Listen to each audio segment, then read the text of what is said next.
Então, agora, como professor de Sociologia dos terceiros anos, vamos dar continuidade, então, aos estudos, né, e começar aí o PET 2, né? Então, vamos estudar hoje as primeiras semanas do PET 2, né, semana 1 e a semana 2, porque ficamos um pouquinho atrasado em relação à história, né, que é a outra disciplina que eu trabalho com vocês.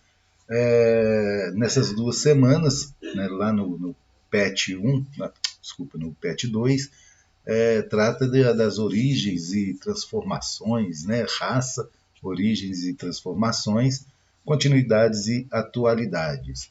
Então, essa aula de sociologia, vamos tratar a respeito aí desses assuntos, né? Mudando a telinha aqui, né? Você já parou para pensar, né? Vamos pular aqui para baixo aqui um pouquinho.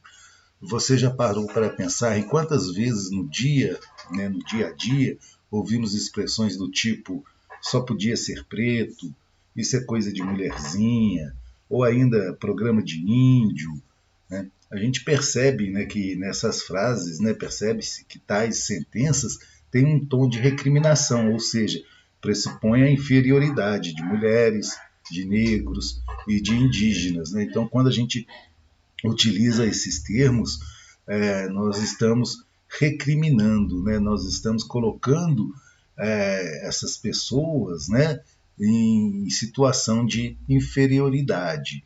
Então é a respeito disso, né, de um pouquinho dessa recriminação, dessa discriminação que vamos falar, né, a partir de agora.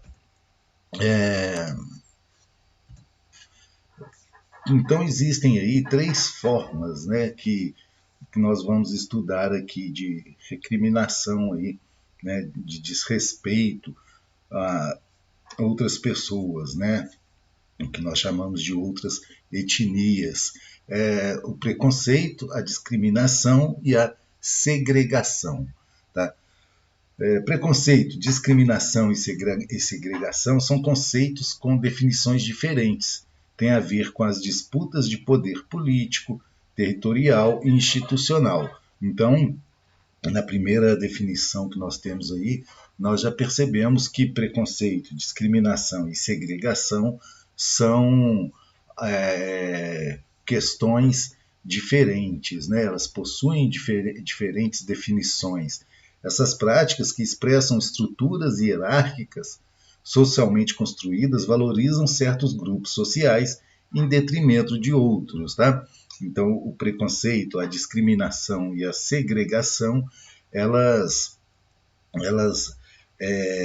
expressam, né, uma forma de dominação, tá? De uma dominação de grupos sociais sobre outros grupos sociais.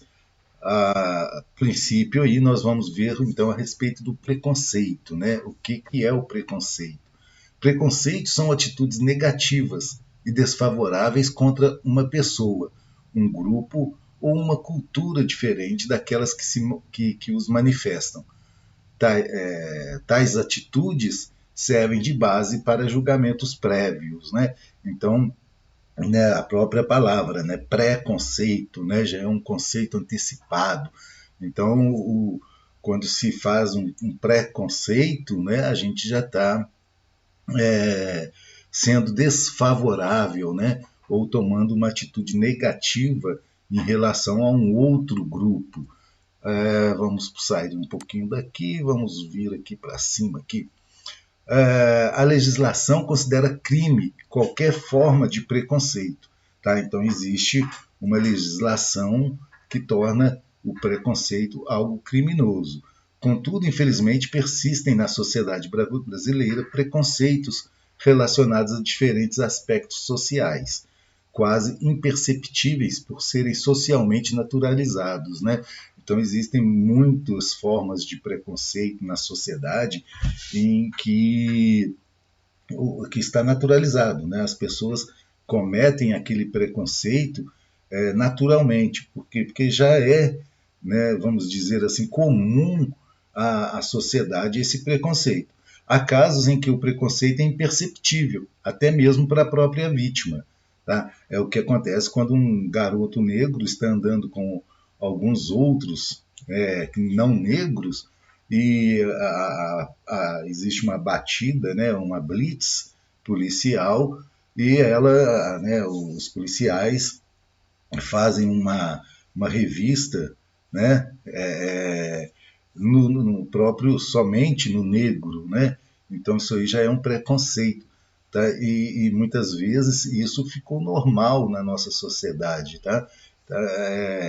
Vamos ler ali, né? É o que acontece quando um garoto negro que caminha nas ruas com outros negros vê como normal o fato de ser o único a ser revistado pela polícia, tá?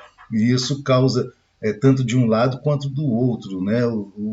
Quem está causando o preconceito acha isso normal, e quem está sofrendo o preconceito também, né, por ser natural, né, por acontecer diariamente, também, né, acha isso natural. Isso se mostra que o preconceito está muito difundido nas interações sociais, a ponto de se tornar aceitável tanto para aquele que comete, né, foi o caso aí do policial, quanto para aquele que sofre o preconceito, né, por quem sofre seus efeitos perversos. Então, na nossa sociedade, ela já está constituída, né, com preconceitos, né, naturais, né, preconceitos que as pessoas acostumaram, né, preconceitos comuns às pessoas. Segundo aí, né, vou me ajeitar aqui, a gente vai falar um pouquinho a respeito aí da discriminação, tá? Nós falamos sobre preconceito, agora é sobre a discriminação. As diferentes formas de preconceito podem levar a várias práticas de discriminação. Pode ser socioeconômica, religiosa, cultural, étnica, etária, de orientação sexual, gênero, nacionalidade. Discriminação é a negação da igualdade de tratamento transformada em ação concreta, né? Então nós vimos que o preconceito, ele, né, só voltando aqui à tela, que o preconceito são atitudes negativas e desfavoráveis contra uma pessoa, um grupo, né? Então são atitudes, né, de uma pessoa com a outra, né, em relação a grupos. Agora, a discriminação, ela é uma forma de preconceito, né? Várias formas de preconceito podem levar a uma prática de discriminação. Discriminação é a negação da igualdade, né, de tratamento transformada numa ação concreta. A discriminação pode ser direta e visível, né, passível de reprovação imediata, mas também pode ocorrer de maneira indireta, sutil, de difícil percepção. Tá? Então, a discriminação é uma atitude, um tratamento diferenciado em relação a outra pessoa e que acaba por prejudicá-la. Discriminar é estabelecer algum tipo de distinção, né? Você vai discriminar, né? Você vai distinguir as pessoas, né? Ou um grupo de pessoas, ou uma cultura. Então, a discriminação, né? Você vai distinguir esses grupos. Discriminar é estabelecer algum tipo de distinção que generaliza contra determinado grupo ou indivíduo no convívio social, pode levá-los à marginalização ou à exclusão. Em algumas situações, a discriminação pode ser acompanhada pela segregação, que é o que nós vamos ver aí. Então, a discriminação é você fazer a exclusão, né? Acaba levando aí a marginalização de determinados grupos, né? Vamos pegar, né, os ex-escravos, eles, além do preconceito, né, de várias formas, né, os negros, né, os afrodescendentes, então eles sofrem o preconceito pela cor, né, e diversos preconceitos sociais também, econômicos, e isso pode levar a uma discriminação. Em várias situações, né, essa discriminação por determinado grupo, pode levar aí ao que nós chamamos de segregação. Tá? Uma segregação mais conhecida e mais recente, né, foi a que ocorreu na África do Sul, né, o apartheid. Né? Então, a segregação é algo que é institucionalizado, né, até estabelecido por lei. Tá? No caso lá da África, existiam leis que negros não poderiam frequentar determinados bairros, não poderiam andar em determinados ônibus que eram dedicados, né, apenas à população branca, não podiam frequentar escolas que eram escolas apenas para brancos. Então, a segregação é o estabelecimento de uma fronteira social ou espacial, né, um espaço, né, determinado grupo só pode viver naquele espaço, naquele bairro, de uma fronteira social ou espacial que aumenta as desvantagens dos grupos discriminados. É imposta por eles e caracteriza-se como a política que busca manter a distância de indivíduos e grupos considerados inferiores ou indesejáveis. Né? Então a gente percebe isso bem colocado lá no apartheid, né? Lá na África, onde que o espaço dos negros era determinado por lei, né? Era determinado pelo governo, eles não podiam frequentar outros espaços. Tá? Então, isso é uma forma de segregação, né? E que veio através da discriminação e do preconceito em relação a esses grupos. A segregação é colocada em prática de maneira consciente e institucional. Tá? Então, é uma instituição que coloca ela em prática, com base em falsas ideias como a superioridade de uma etnia, de um gênero, de uma classe social ou nacionalidade sobre as outras. Né? Então, uma outra forma aí, né, de segregação é o que acontece lá em Israel e os palestinos, né, onde que Israel determina a área onde que os palestinos podem viver. Então, existe aí várias formas de segregação. No Brasil, apesar dos avanços legais que descriminalizaram diferentes formas de discriminação, ainda não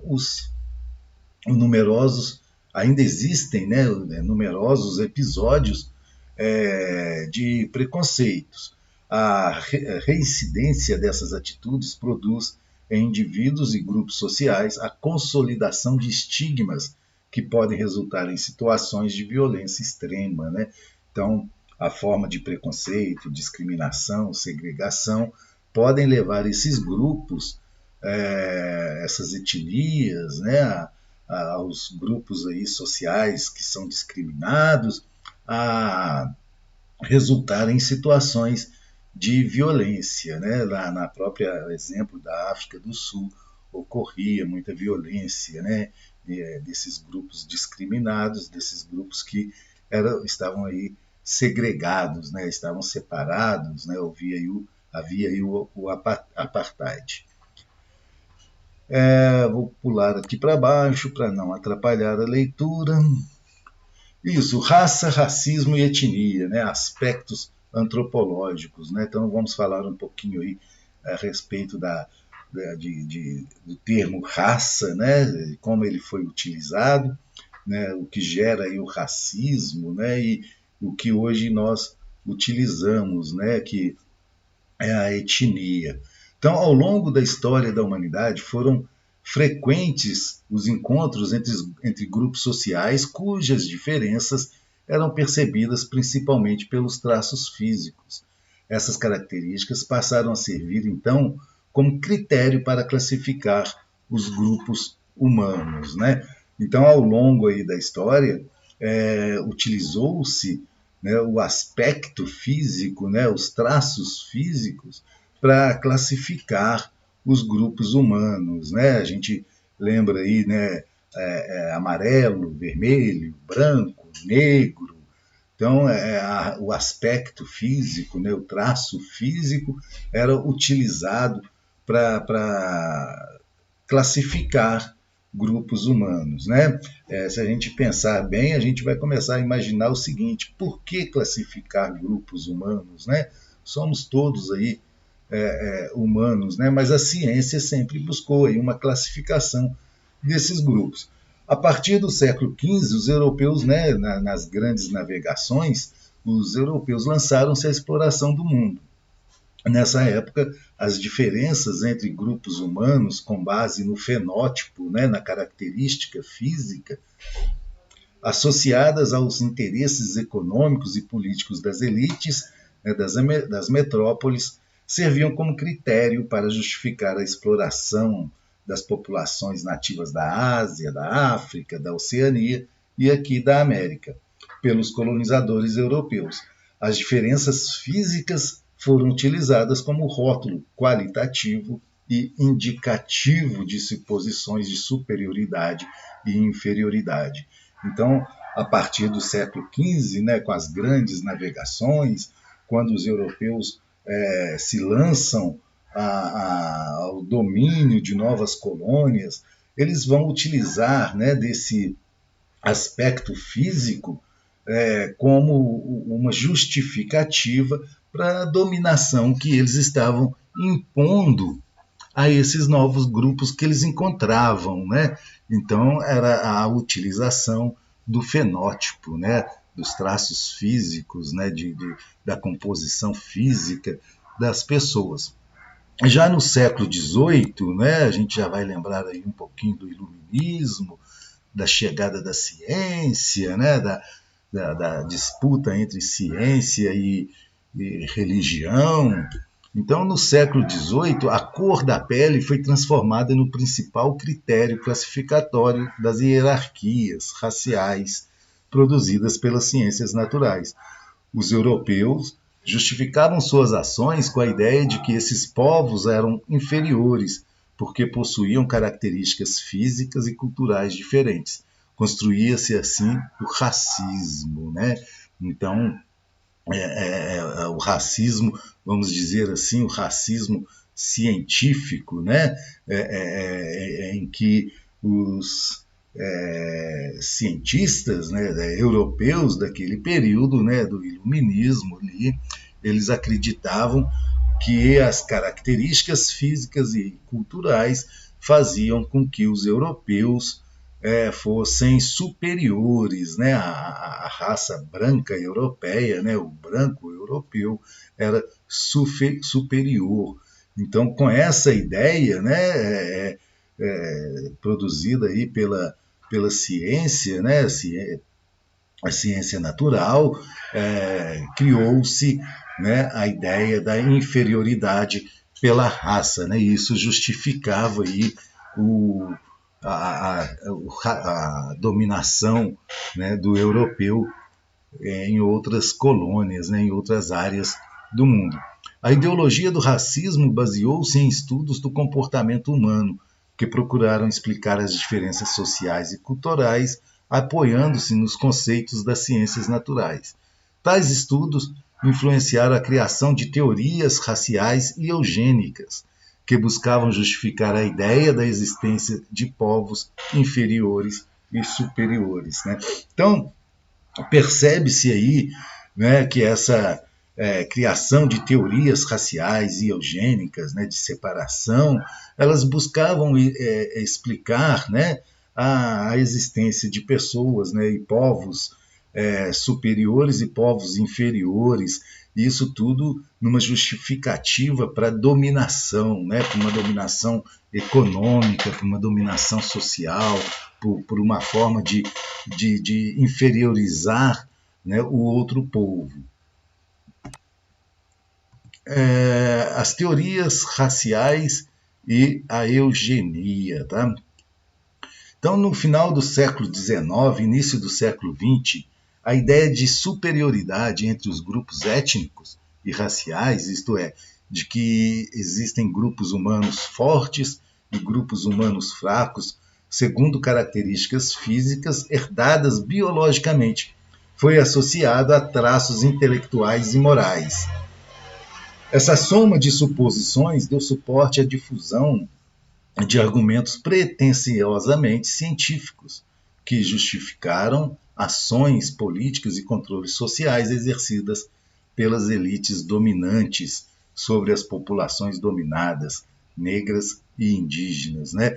Então, a partir aí do século XIX, né, o que vai ser estudado, né, e mostrado, e vai ser a superioridade entre os grupos, né, étnicos e raciais, que era aí associado a traços intelectuais e morais, juntamente com as características físicas herdadas biologicamente. O chamado racismo científico e a tese da eugenia, bem como seus defensores, surgiram nesse contexto, né? O que é eugenia? O termo significa bem-nascido. Propõe o melhoramento da espécie humana pela reprodução de indivíduos com características desejáveis, ou seja, através aí da tese, né, da eugenia, né, do racismo, que ficou conhecido como racismo científico, falava que a melhoria, que a raça branca, né, ela deveria, que ela era superior às outras raças e que deveria, através aí da eugenia, né, que seria a reprodução entre as pessoas brancas, né, você alcançaria as características desejáveis. Nós vimos isso muito, né, a eugenia, nós vamos ver também durante a Segunda Guerra Mundial, né, Hitler, né, Hitler discriminava os judeus, por exemplo, achava que a raça alemã a que deveria prevalecer, né, então deveria se extinguir os judeus, né? E com isso houve a segregação, né? Houve a discriminação, o preconceito em relação aos judeus na Segunda Guerra Mundial.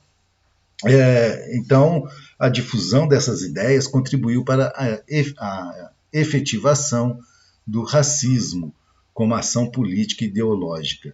Essa falsa ideia levou muitos a acreditarem num determinismo dos caracteres biológicos herdados da natureza, sobre os traços da personalidade e da cultura. Então, o que prevalecia aí, né, eram os traços biológicos, né, de quem era herdado esses traços biológicos, tá? E isso prevalecia sobre a cultura, sobre a personalidade. Para aqueles que pensavam assim, o negro e o mestiço representariam o atraso da sociedade brasileira rumo ao progresso e à modernidade, bem como um empecilho para a construção da identidade brasileira. Tanto pensavam dessa forma que, em 1850, o Dom Pedro II, né, promoveu, né, no Brasil a chegada de imigrantes europeus, né, porque ele pensava, né, que ao trazer os imigrantes havia o chamado branqueamento da sociedade brasileira, né, dentro dessa ideia, né, dessa tese, né, do chamado racismo científico que vigorava naquele período. Dom Pedro II ele queria clarear a população brasileira, né? Esse era o termo que era utilizado. Pretendia-se trazer imigrantes europeus, porque o mestiço, né, o negro e o índio, que faziam parte da sociedade brasileira, eles representavam o atraso, né? Eles, dentro dessas características biológicas, né, eles representariam aí um atraso para a sociedade brasileira. A teoria da democracia racial, tá? É o que vai vigorar logo em seguida, aí, a partir aí do metade do século XXI, né? 1930, para ser mais específico, né? A década de 30. Então, a partir da década de 30, vai surgir a teoria aí da democracia racial, né? Vai deixar de lado aí a científica, né? O racismo científico, e vai passar aí a adotar a chamada teoria da democracia racial. A partir da década de 1930, o contexto de uma identidade nacional que valorizasse a interação social entre as diferentes etnias formadoras da população brasileira, desenvolveu-se uma nova perspectiva acerca da questão racial. Firmou-se a noção de que o Brasil seria uma sociedade na qual, em vez de discriminação e da segregação raciais absolutas, haveria uma miscigenação, o que possibilitaria o convívio harmonioso entre diferentes raças. Criou-se, então, a chamada democracia racial. Né? Muito legal, muito bacana isso aí, né? A democracia racial, né? Mas na realidade não é isso, né? Infelizmente.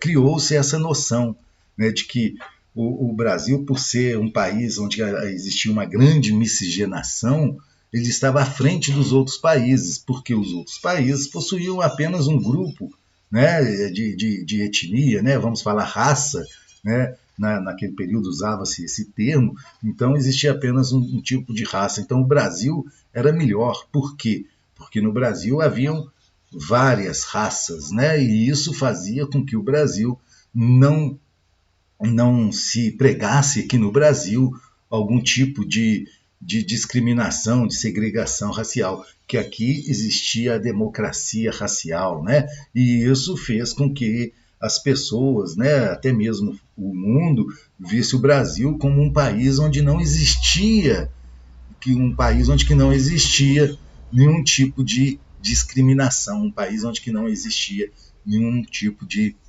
preconceito, né, racial. A perspectiva de um comportamento racial tolerante no Brasil fortaleceu a crença de que no país não havia preconceito e nem discriminação racial, mas sim oportunidades econômicas para acho que está errado ali, mas sim oportunidades econômicas e sociais equilibradas para as pessoas de diferentes grupos raciais ou étnicos, né? Isso foi uma percepção, né? Porque nós sabemos que não existe no Brasil oportunidades equilibradas, né? Não existia, não existe, e ainda vamos ter que lutar por muitos anos para que essas oportunidades equilibradas sejam iguais para todas as pessoas. Em 1951 criou-se, né, a Lei Federal 1390/51, conhecida como Lei Afonso Arinos, que tornou o racismo contravenção penal no Brasil. Foi um passinho à frente, né? Mas mesmo assim, se nós analisarmos mais profundamente a Lei Afonso Arinos, nós percebemos que ela transformou como uma contravenção penal, ou seja, ela punia apenas a pessoa que cometia aquele crime naquele momento, né? Ela não punia e ela não tentava acabar com o preconceito ou o racismo já incorporado no sistema, né? Buscava punir alguém que cometesse, né? Mas como uma contravenção. E não atacava diretamente o problema, né? Não atacava diretamente a raiz do problema, que era uma raiz social, né? Que já era uma estrutura social que existia no Brasil. O mito da democracia racial, né? Então, nós estávamos falando aí, né, sobre a democracia racial. Então, agora vamos aí desconstruir o que nós construímos, né? O que nós achamos que estava sendo um pouco bacana ali atrás, né? Então, agora aqui a gente vai desconstruir, tá? E o sujeito que foi o desconstruidor, né, do mito da democracia racial foi Florestan Fernandes, tá? Na década de 60 e 70. Essa visão de convívio harmonioso entre as raças foi desconstruída pelos estudos de Florestan Fernandes. Ele afirma ser a democracia racial um mito, uma imagem idealizada que serve para garantir a manutenção da posição inferior do negro na sociedade. Então é isso que nós vemos, né? Ela foi criada nessa democracia racial, ela foi criada para manter, né, manter a posição, né, do negro na inferioridade, né, meio que falando da seguinte forma, né, tá vendo? Aí nós todos aqui somos iguais, não existe discriminação. O Brasil é formado por um país de várias raças, né? Lembrando que não se usa mais esse termo raças, mas estou usando porque era o comum ali do período, né? Então, o Brasil é formado por várias raças, aqui nós não temos nenhum preconceito, né? Então, isso foi um mito criado e que até hoje muitas pessoas ainda acreditam, né? A gente vira e mexe, ouve falar assim, não, aqui no Brasil não tem discriminação, aqui no Brasil todos são tratados iguais, e diariamente percebemos que não, né? Basta visitar bairros ricos e bairros pobres, né? Visitar favelas e visitar bairros de milionários, visitar as penitenciárias, né? E visitar as melhores faculdades, que nós vamos ver onde estão, né, os negros, onde estão os brancos, onde estão as classes mais favorecidas, onde estão as classes menos favorecidas. Então, ao longo dos anos 1960 e 1970, inspirados pelos estudos de Florestan Fernandes, o movimento negro brasileiro assumiu a bandeira política, a luta contra a teoria da democracia racial.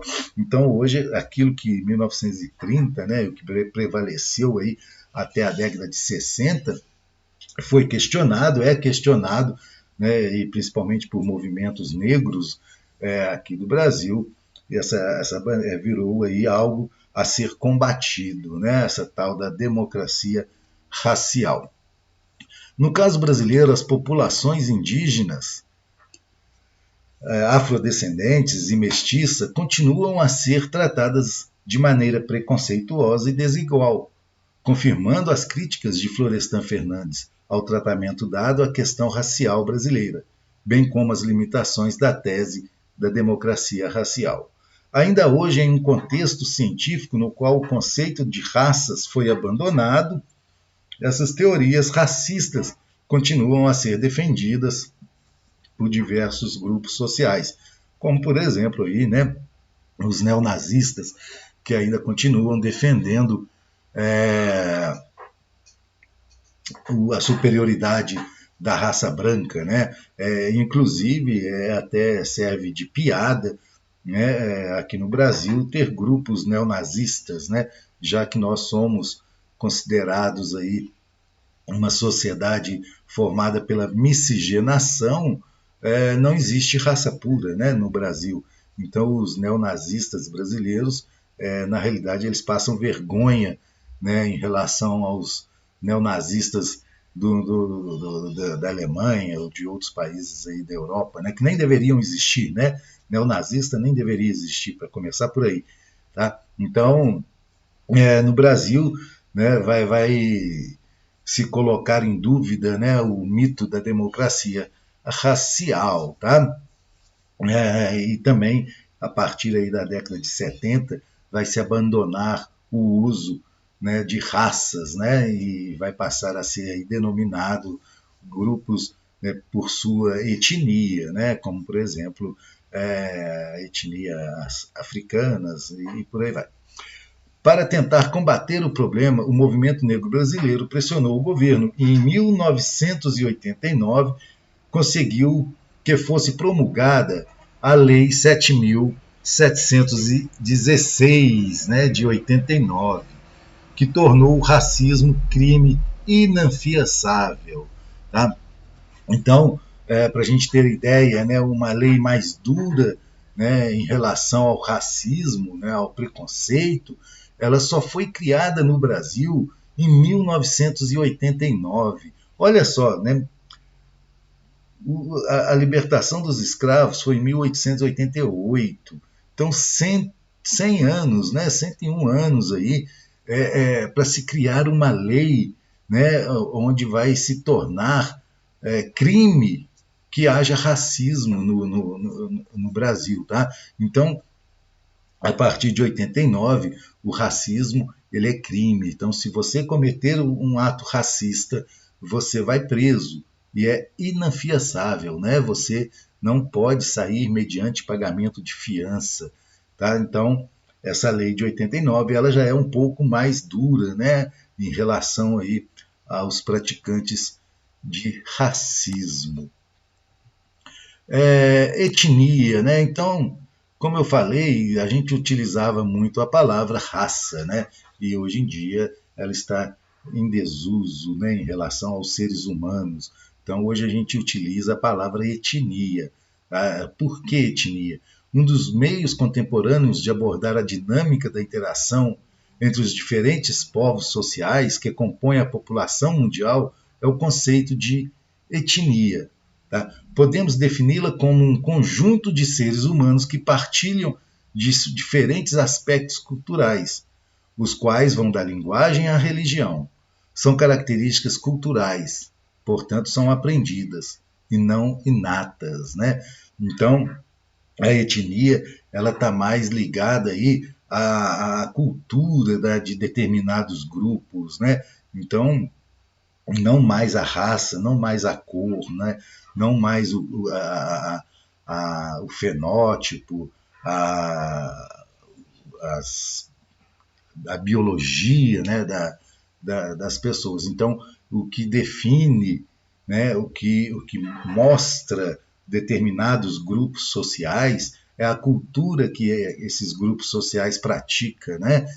Desde a forma de se falar, desde a linguagem, até a religião que eles vão praticar. Então, essas aí são características que definem a etnia.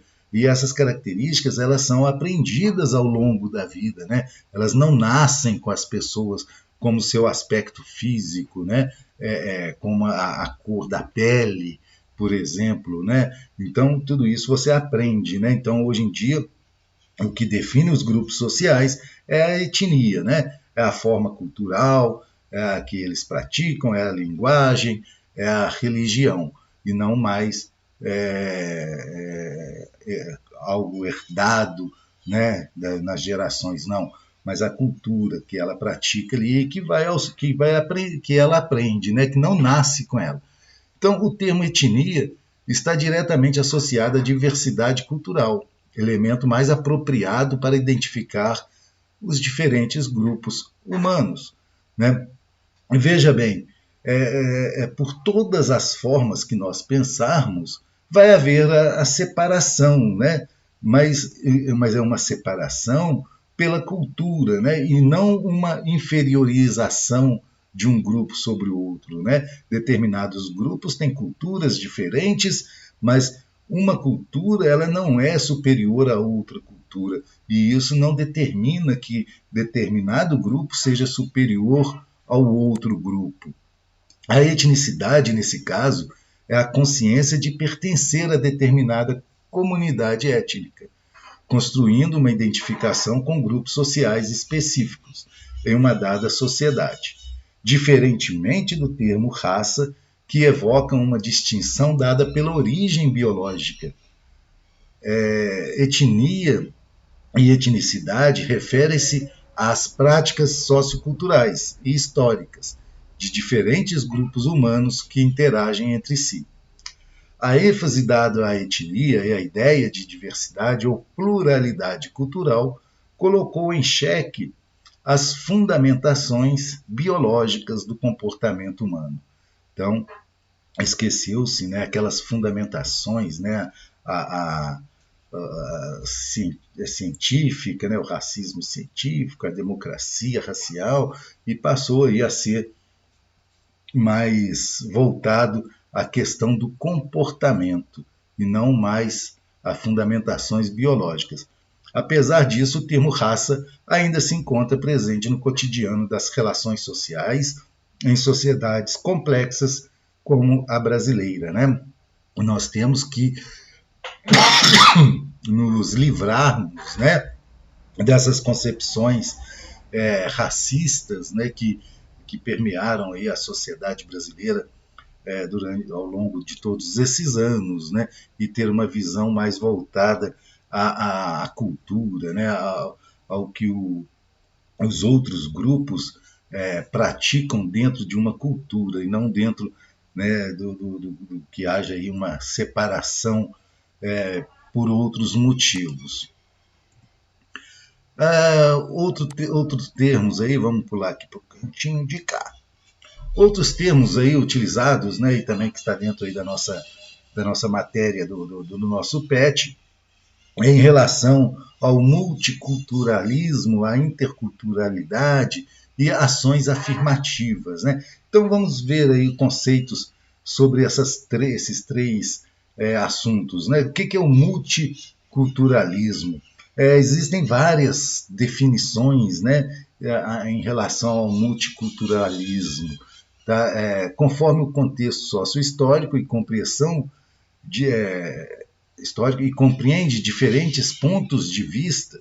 Segundo alguns autores, o termo designa o fato de determinadas sociedades serem formadas por outras ou por culturas distintas, né? Então, para alguns autores aí, o multiculturalismo são várias culturas, né? Uma sociedade formada por várias culturas, e isso é chamado de multiculturalismo, né? Ou seja, várias culturas.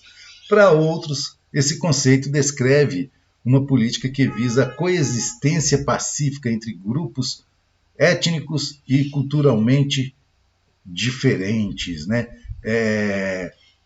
Então, o multiculturalismo é a coexistência, né? É o viver junto de vários grupos étnicos diferentes. Há ainda quem considere um movimento teórico e político em defesa da pluralidade e da diversidade cultural.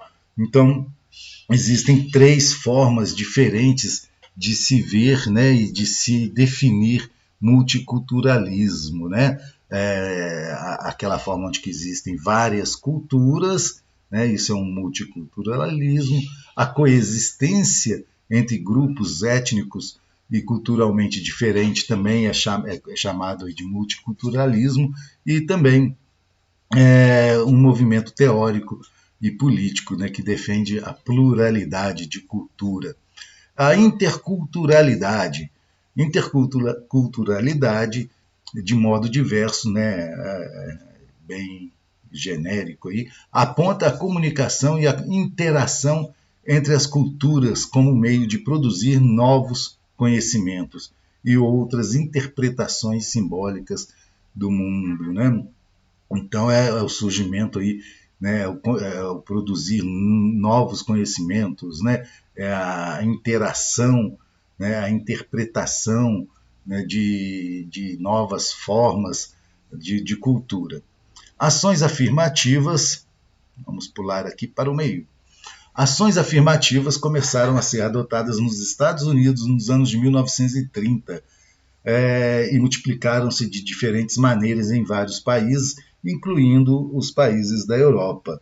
Elas são mecanismos de compensação com o propósito de combater as diversas desigualdades no mercado de trabalho, na política, na economia e na cultura, entre outras áreas, também na educação, né? Então, para a gente ter ideia, em 1930 começam a haver essas ações afirmativas nos Estados Unidos. Aqui no Brasil existem algumas ações afirmativas, né? Uma das mais polêmicas, né, e que eu acho que nem deveria ser tão polêmica assim, seria a questão das cotas, né, as cotas universitárias para negros, né? Muitas pessoas são contra, mas também muitas pessoas que são contra, elas também não conhecem a fundo, né, os motivos, né, apenas são contra por falar que são contra. Porque se nós formos analisar, nada mais justo do que termos essas ações afirmativas, né, pelas cotas, né? Já que é uma forma de compensar tudo aquilo que deixamos de fazer durante 500 anos de Brasil, né? A gente vai ver aí que os negros, né, sempre viveram à margem da sociedade, né? As oportunidades, né, elas nunca foram feitas para a população negra no Brasil. As oportunidades que existem no Brasil, elas já são direcionadas às elites, né? Aos grupos sociais que detêm o poder. Então, nada mais justo de que se haja uma forma de compensação, né? Uma forma de dar a oportunidade para que outros grupos sociais também consigam entrar na universidade, por exemplo. Tá? Assim a gente termina, né, a nossa primeira aula aí de sociologia, né, semana 1 e 2 do PET 2. Depois vocês podem ir lá no canal Recorte, né, passar a seguir, né, inscrever-se lá no canal Recorte. Tem também lá no Instagram, né, o @recorte underline histórico, né, para vocês seguirem nessas duas plataformas aí, nesses dois meios. A gente sempre vai disponibilizar nossos vídeos, né, as nossas aulas, para que todos possam ter acesso. Um abraço a todos e até a próxima aula de Sociologia.